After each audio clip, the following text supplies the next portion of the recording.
Alright, we've actually got a pretty big stack, so good news for people who are fans of the big update videos. This one should be pretty big. I mean, I don't think I'll be setting any personal records or anything, but, well, maybe personal records for inability to get DVDs out of packages. Oof. So first we got that.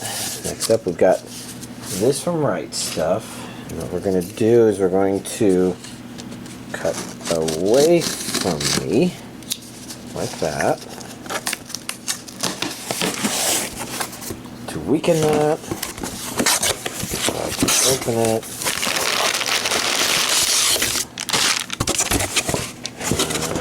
Yeah. Making sure there was nothing else in there.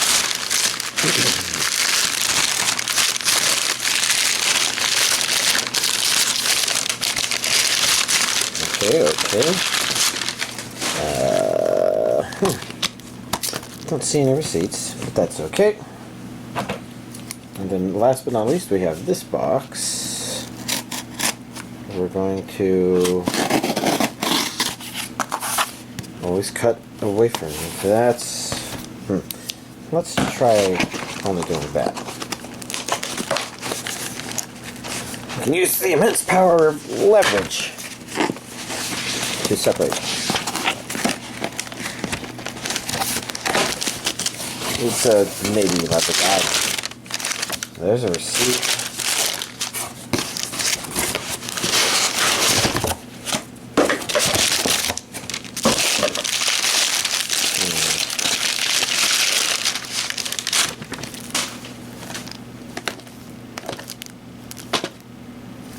Okay.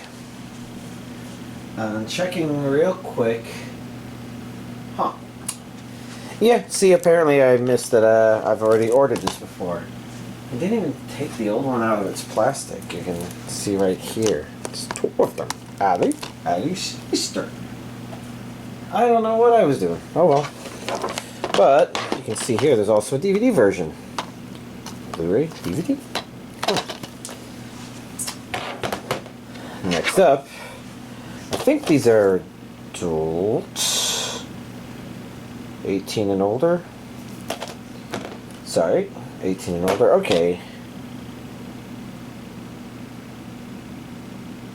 I might not show the back, but we have Ringetsu complete. Absolutely not for children.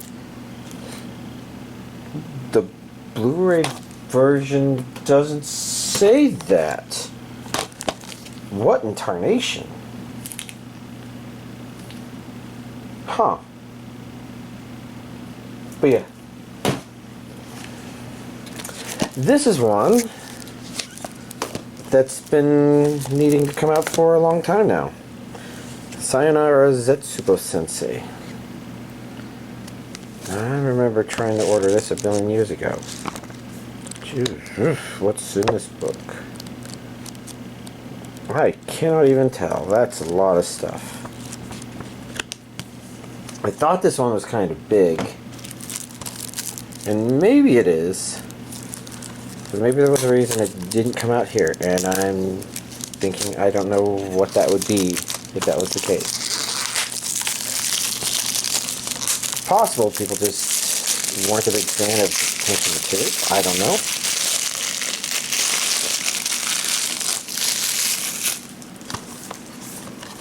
I have thoughts, but I don't know. I don't want to speculate on some of those. So you can see it's Nozomi. This is released by Right Stuff themselves. That's a Region A Blu-ray. I've lost all hope in this world. Well, that kind of sounds like the theming I was thinking. Season 1, 6 episodes. Season 1, another 6 episodes. So a total of 12 episodes.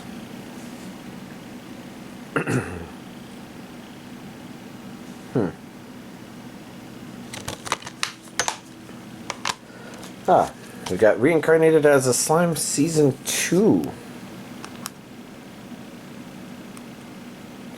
And you may recall that I started watching this with my Friday friend, and I never finished. Some sexy jaw, neck bone, ooh la la. Real manly Adam's apple, I guess. And that went on pause because my Friday friend was on a vacation. He's back in town. He does think maybe this is our high priority watch. That would be good for y'all, but regions A and B, English dub. It should say it's English dub because I was watching it English dubbed off of Crunchyroll. And I noted that while some of the important voice actors are the same, others are definitely not.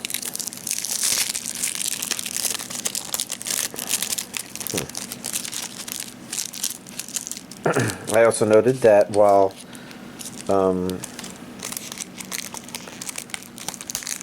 it was doing neat things, Jesus, this plastic is being really ridiculous. While it was doing neat things, it was also a little slower than I remember the first season being.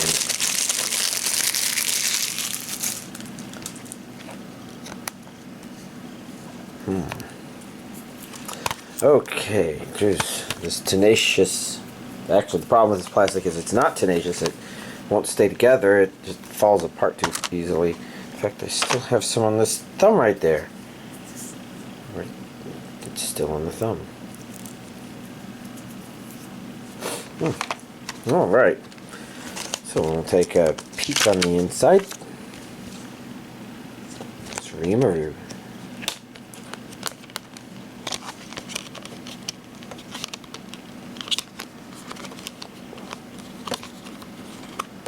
Well, this doesn't want to pop into place. That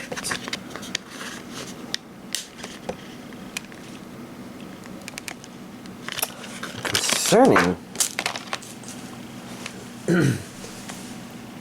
because that's kind of one of the good things. This is a Blu-ray disc, right? Yeah, it says Blu-ray right there. Okay. So Blu-ray, it's a little more resistant, but Jesus, why doesn't this thing accept? Okay, there we go. What in the world was up with that? And we've got DVDs, 1 and 2. Some good artwork, like on the inside. Simple on the discs, but sometimes that's what you get, and that actually works out fine. Let's hold on and turn this back in.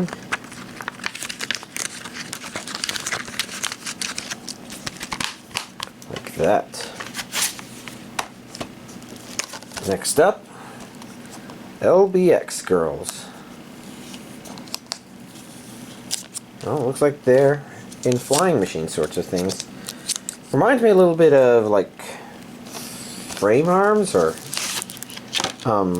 strike witches or something like that.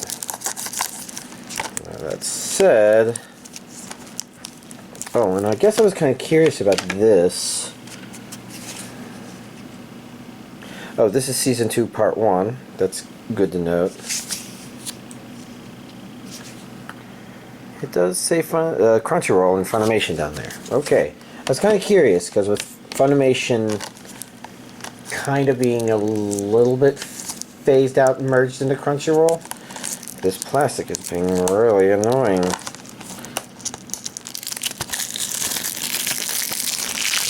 Anyways, yeah, kind of curious. I notice it's hard to find stuff on Amazon that's listed as Funimation because now it's showing up there as Crunchyroll releasing it. And, you know, it is what it is. Looking at the back, I see regions A and B. That's interesting. This has an English dub.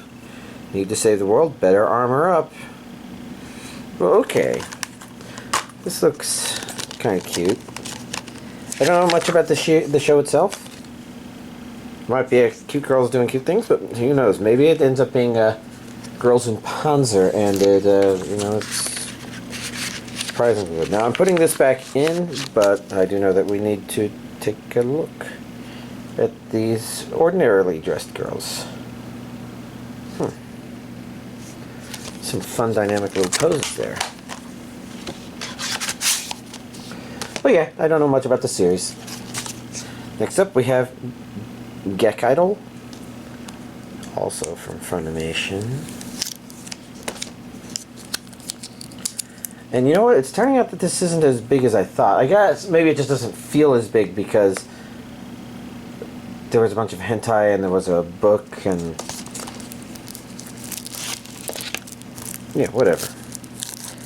Let's get in here. There we go.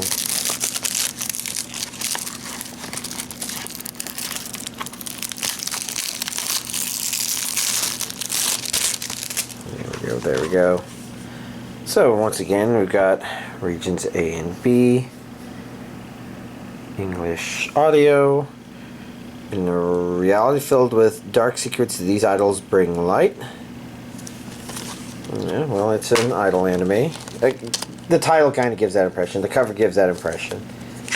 There's a part of me that is unsure. It's not like I've never seen a good idol anime, but the idea of idols in and of themselves is something that doesn't immediately stimulate the neurons or maybe release the dopamine. I don't know. But to each their own.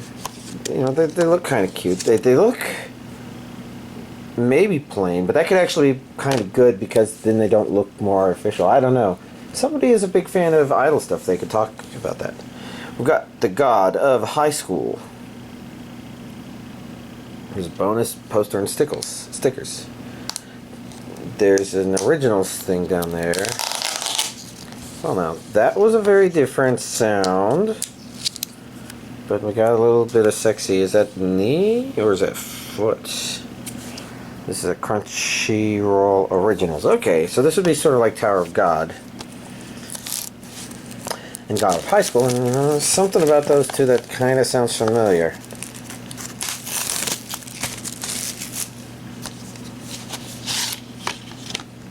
Oh well, oh well. Looking on the back here, I see a region A, 303 minutes. I mean, that's something like a 12, 13 episode series. Okay. Let's set that down and take a peek. Peek at the people. And at the inside cover. Stuff that could be good. And then this is the stuff they talked about. So we have a Jujutsu Kaisen, which I've seen advertised on Crunchyroll as well. I haven't watched it. Here's stickers. There's more than... no, there's a Bleach. And a Remina. Bleach is Crunchyroll absorbing, or is Crunchyroll working on... I don't know. Here we've got characters. You can see they've got some variety in powers in their auras or whatever. And then this would be the poster.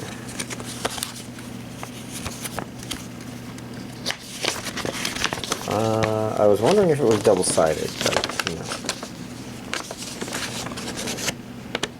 It's kind of hard to get a good angle on this, but okay.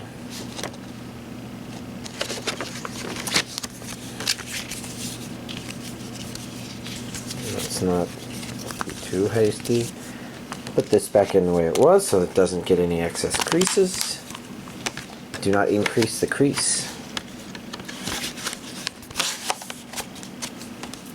And last but not least, we have bottom tier character Tomozaki. Which again, you know, kind of amusing to describe as a show about a guy who's really into, really good at Super Smash Brothers, who meets a girl that is pretty good as well, and is convinced to use his gaming skills to become a social person. But, you know, it didn't sync completely with me. That doesn't necessarily mean it's bad. I think it's rated pretty well. It just means that I definitely didn't care for it. So, we got English dub, we got regions A or B, number 9 studio behind S rank gamer, F rank social skills.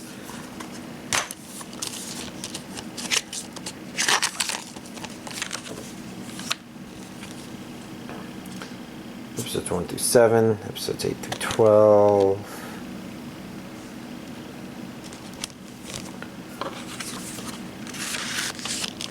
Yeah, pretty straightforward stuff. But before I continue on, I've got some other stuff because I got some gifts recently. So we got Matrix Resurrections on Blu-ray DVD. This would be the new Matrix movie that came out.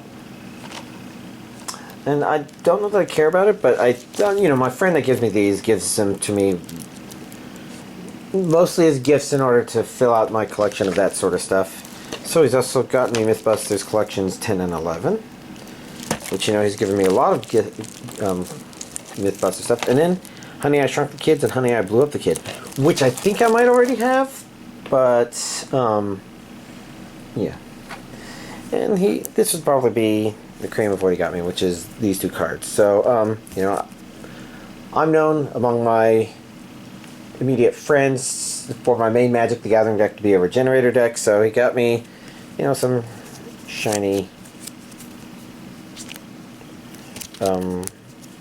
some foil cards, and this one is a thing that an option for bringing creatures back to life, but the deck already has what it really needs, so this is probably not going to be played with, but it's nice to know this option exists.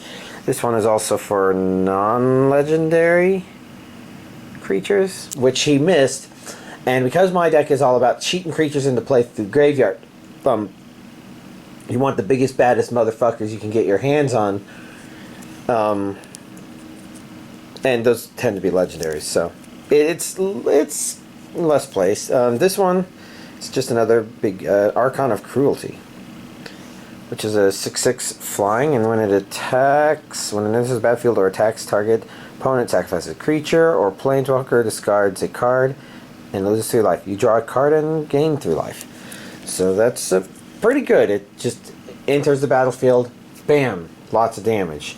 Keeps attacking, bam, lots of damage. That's a good... You get this out on the first turn, there's a chance that you lock down the field just because card superiority, life superiority, creature superiority, all that good stuff. Alright. Here's this week's anime... And were there any DVDs in here? Yeah, there was some right there. Anime DVD collection update. Alright. Well, let's see. I guess it doesn't feel like I watched a huge quantity of stuff, just a lot of... or a handful of little things, I guess. So first of all, World's Finest Assassin gets reincarnated as an aristocrat. I did finish that, or at least I finished season 1. And it was okay. Like, I think I had comments on it. There were some things about it that kind of felt strange. Like, oh yeah, he just setting this up and characters happen to be female or whatever. But it almost felt like more of an excuse to do setup as opposed to necessarily leading to an end goal, even though it was going in the direction towards that end goal. So, not bad, but something about it just felt really a little weird to me. There were these interesting, odd little moments in it, but it played them off very well, so it made something that would be a, why did I put this scene in there again, to, okay, they're just doing a thing, and you never know. Sometimes content like that is put in shows to kind of indicate bad things. But in this case, it definitely wasn't. Alright. But it didn't end as if season 1 was going to be the only season. It did give a little stinger at the end. So I guess I'm curious what season 2 will end up looking like. Hopefully there is one. But, with a lot of these animes, you do tend to get partial stories. And it would be nice if, we actually got a complete story as opposed to this countless origin story stuff, which, while great, is also not... it makes it hard to kind of say, alright, you have to watch this thing because it definitely finishes with something you want. And, I talk about other series like My Hero Academia at the very minimum is continuing to be good because it feels like it is building up to something. Even if it's a little slow, it feels like it's heading in that direction. One Piece as a show, I said, tends to be kind of acceptable for a long-running show because you kind of feel like while it is heading on a journey with maybe no destination, destinations are there, and it does seem to slowly creep closer towards those. I don't know. That's almost a description of the anime industry, it's really common to never reach your final goal, isn't it? But then you have some shows which do. Let's see. And then going down the list of currently airing stuff. So Spy Family episode 3. This one wasn't as much of a wow, holy shit, as episodes 1 and 2. But a lot of that is because episodes 1 and 2 are like setting up the situation. I'm like, can they actually make this work? And Jesus Christ, they made that work. Episode 3 doesn't have that. Instead, episode 3 is more about everything that those 2 episodes set up and just being as great. Oh, right, I really like watching this. I want to watch the next episode. Because they're kind of just... It was still a very fun episode. So, even if I say that it's kind of weak compared to the first 2 episodes, it's not much weaker, and not in a way that detracts from the show at all. In fact, I would say episode 3, some of the kind of just flow of what happens in there is what we were kind of wanting from what episodes 1 and 2 set up, and those were just so exciting because they did such a good job of setting it up. And that could be sort of like when you cook Thanksgiving dinner. Maybe it just tastes like the turkey you have every year. Maybe it just tastes like the pumpkin pie you have every year, etc., etc. But as plain as that can be, there's excitement because it's what you need to be doing at that moment, and finally I get to help myself to this stuff again. This show doesn't quite feel as extravagant as, oh, I need to do this once a year, but I kind of think maybe there's a similar psychology in there, which would mean that episode 3 is the Thanksgiving dinner of this show, and that's a pretty fucking awesome thing to be compared to, I think. The Greatest Demon Lord is reincarnated as a typical nobody. Episode 3. So I think, yeah, so episode 3 is for a lot of shows. You know, if the show Spy Family episode 1 does a good job of convincing me that, okay, I want to fucking watch this show.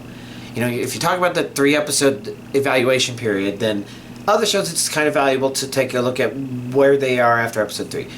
You know, shows I was less sure about. So, The Greatest Demon Lord is reincarnated as a typical nobody. If I go by 3 episodes, it's an okay show. It doesn't feel like it's definitely doing something that's going to be, fuck yeah, I want to watch this. And that might be interesting compared to something else that I'm going to talk about a bit later. But, you know, it might not be that, but it is still... Yeah, this is kind of fun. It's doing some traditional harem-y sort of interactions. Even the, you know, our main character's supposed to be trying to make friends or something like that. There's this interaction with the queen that's kind of strange because I get the impression that's just her personality, but people act like they don't know that that's her personality, and it's just like, well, our main characters I could kind of understand to a certain degree, at least some of them, but for everybody else, why don't they know she's already like this? So it's a little weird, but kind of funny, amusing. It's doing what it's doing. It's setting up a subversion of expectations and subverting those subversions in a way. And it's not doing anything in a way that I would say is just grandiose, oh yeah, this is a must-see. It's just entertaining. So that's what 3 episodes of this show has me feeling so far. It's entertaining. Not the greatest of the shows, maybe not even the greatest of the ones I'm watching right now, but, you know, enjoyable. Skeleton Knight episode 3 was interesting because while episode 2 kind of gave this impression of general low-key stuff, episode 3 is trying to make it where all the stuff we've sort of seen happen so far isn't as disconnected as they seem. And so it's already trying to build a bigger plot going on. And I guess one thing I forgot to mention about episode 2 and episode 3 also does is it does build a roster of characters so that it's not just a bunch of one-offs and people we don't know. And you know, episode 3 ended on a slightly more positive note from a series feeling perspective of, I feel like this has more in plan, and maybe that could be interesting. And the events that happened in episode 3 were also still kind of fun and neat. So my valuation feeling after 3 episodes is that one is probably stronger than Reincarnated as a typical nobody for me. And so I kind of expect this, oh, all these new characters keep meeting our main character stuff to kind of die down, and I'm curious to see if it does successfully replace it with a cast of characters that might become more solid. I don't know. So, you know, it's a little unstable as well, but it just looks generally positive looking. And then there's The Dawn of the Witch, Episode 3.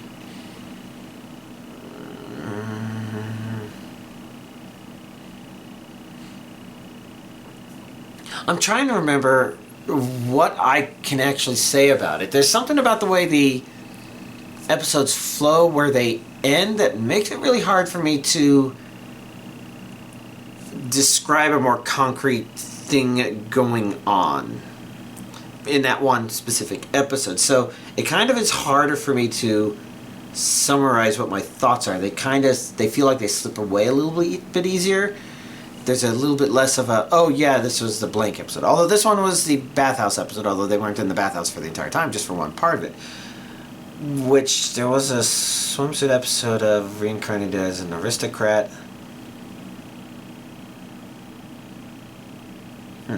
Yeah, okay. And I don't know if I watched that one. I think I might have watched that one at the beginning of the, like episode 10 might have been a little bit of that. And it wasn't all that, it just had a little bit of that at the beginning, I guess. Okay.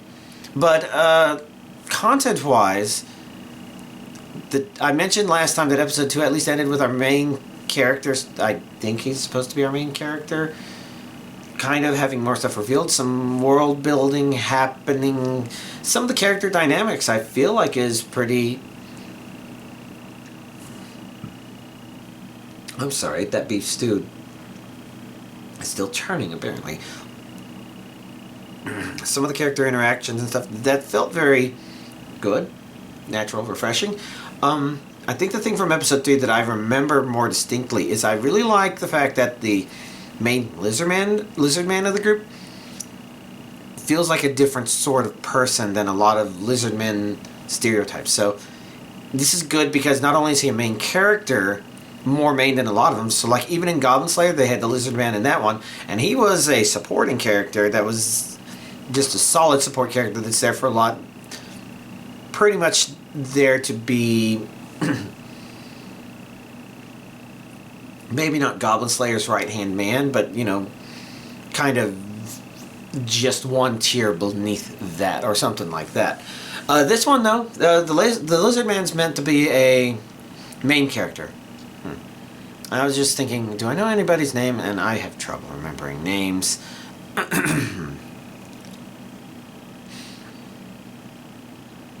But yeah, the way, his backstory, the way he acts, it feels like it breaks slightly out of the mold of what you would stereotypically expect a lizard man to do.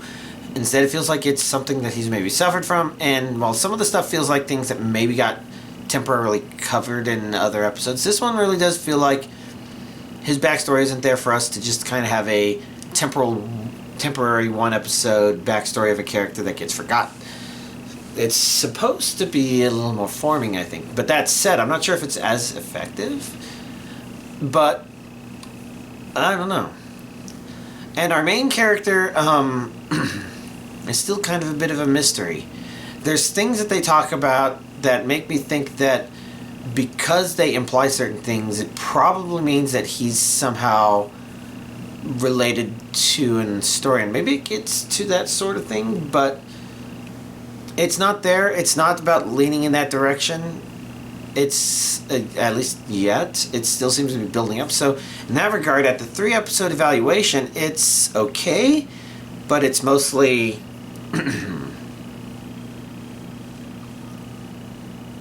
and I'm definitely curious. I think it just kind of feels like it has that latch to say, get over here, watch me.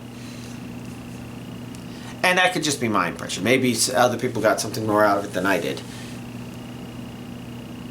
And then lastly, I caught up on an anime that started airing this season that's trapped in a dating sim. The world of Otome games is tough for mobs.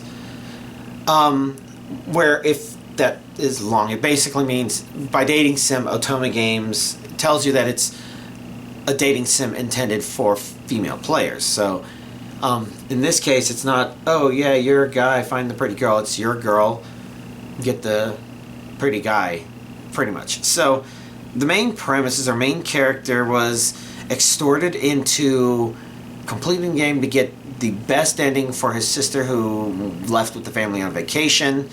But after he got it, he kind of was low on energy, dizzy, fell down the stairs, probably died. I mean, to be fair, you know, it sometimes it's not always exact. You don't have things, not everything is like Konosuba where you have a goddess that tells you, you died, but I can resurrect you in another isekai world. Now, this one, he kind of resurrected in the world. There's things about it that are just like, what the fuck? And it's not even just the limitations of being in a world with a class system. It's also, apparently, because it's an otome game, the world just happens to also be designed to be very favorable to women. So that, I think the idea being that the main character of an otome game has it really exceptionally lucky. Oh, you're a commoner, but you happen to know rare magic, and you get close to all these important noble people, and, you know, there's an appeal to that that's definitely a kind of female sort of appeal. And I think this is playing on top of that, but it isn't about being that. So it isn't like resurrected my next life as a villainess. Instead, he's there. He didn't like the world. He absolutely hated the world because not only did it have these weird balances and how fortunate it happened to be, but also it had some real genre problems and design problems. It was just an overall frustrating game. And his decision is, fuck it, I'm just going to be a background mob character. That's who I am. I'm not one of the main characters. And I'm not quite sure how it's planning to go long term, but I can say after the end of episode 3, it ended in the right sort of way where, while there's a lot of stereotypical, oh, well, he still gets interactions with main characters from the show somehow anyways, which is what happened in the show like Villainous, but that one's playing it more for wholesome and wholeheartedness. For him, it was almost kind of forced on him to a degree, not entirely because he chose to step forward, but when he finally chose to step forward, it was basically a big, you know, fuck all of you, this is not making any sense, I want to shake things up sort of thing. And his attitude is pretty fun. Like, they set it up and now we're going to see what he does, and it doesn't feel like everything he's done is completely like unearned, because to a certain degree he is using some of his knowledge of having played through the game to get certain advantages without like rubbing it in people's faces, so to speak. So episode 4 is not the funnest place I would say to stop, because I really fucking want to see episode 5.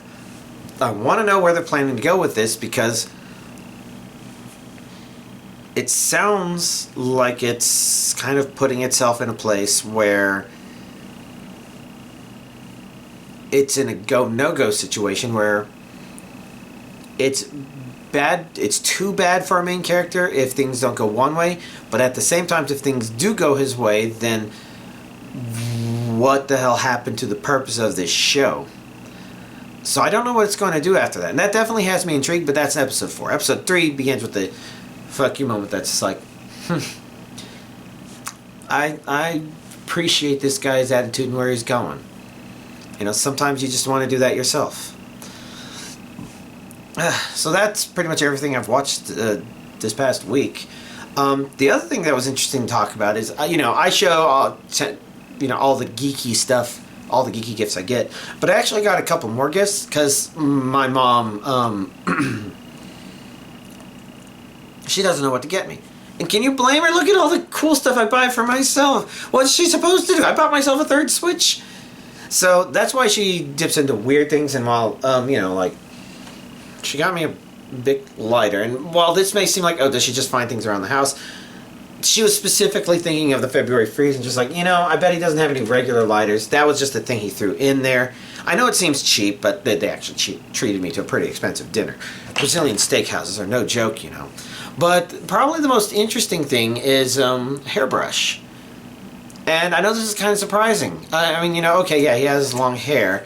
But the thing that's interesting about this is this is the hairbrush I've actually used for my hair forever. And if there's one thing you'll notice about it, it's so spiky that it could kill Mega Man.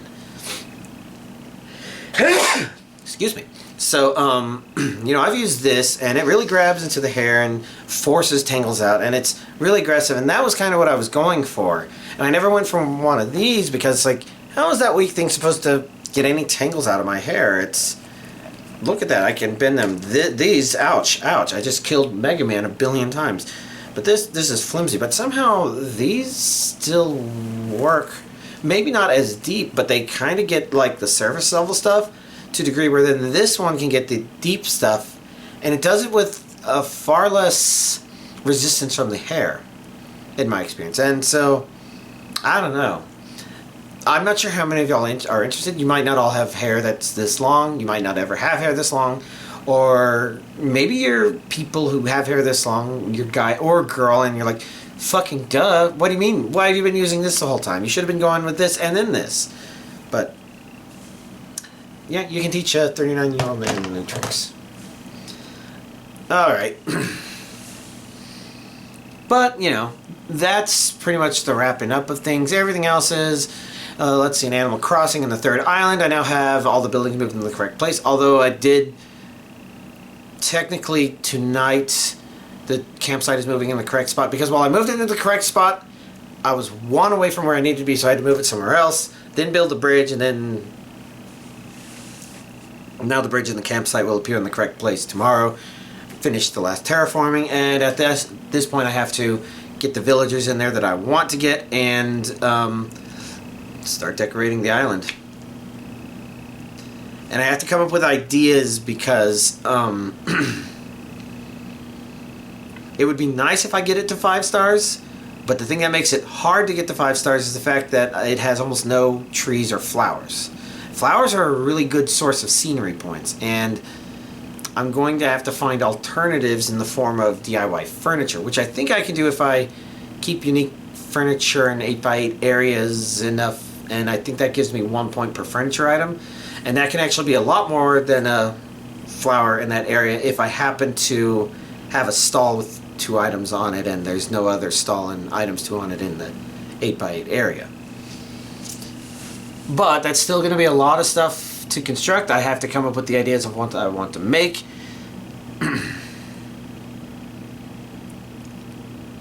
It's also tricky because I kind of want to also make sure I theme certain areas in the right way, so it'll take figuring all of that out. Hopefully I reach a point where I've unlocked 3 stars, and then I can start thinking of some of the things that I wanted to have that need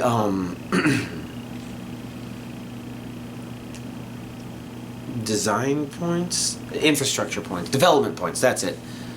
Because that's store-bought furniture, and I have a whole lot of that stuff that I want to set up on there, but yeah, we'll have to see. Alright, so... Oh, and Dead by Daylight Pyramid Head is Prestige 3, level 50. I'm just leveling up to get all the perks on him now, which is, you know, pretty nice. Now, I don't think he's the killer for which I would want all the perks on the most, per se, but I definitely wanted his Prestige the most because it gives me the most flexibility with his cosmetics, which are otherwise fairly inflexible. And yeah, basically, that was my definite reason for choosing him first, and also Pyramid Head. But now I have to decide, is there any killer for whom the perks are not quite there, and I really want the perks to be there, so they're the next target to be prestiged. Maybe they could be somebody that I probably should target because that's the only thing I can do to give them cosmetics. Freddy may be a good option in that regard.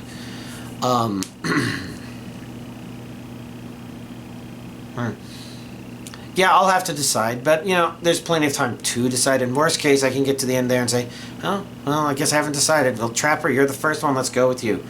But I'm pretty sure I can find fun killers that I would rather do it to first. The trick is, you know, some of them are just fine the way they are. Like, my Demogorgon, I really like his 4 perks. He uses all of them very well. He synergizes with them surprisingly well. So maybe I'll have to think of some other killer. I don't know. Alright. So that should about wrap everything up. Y'all, have a nice week.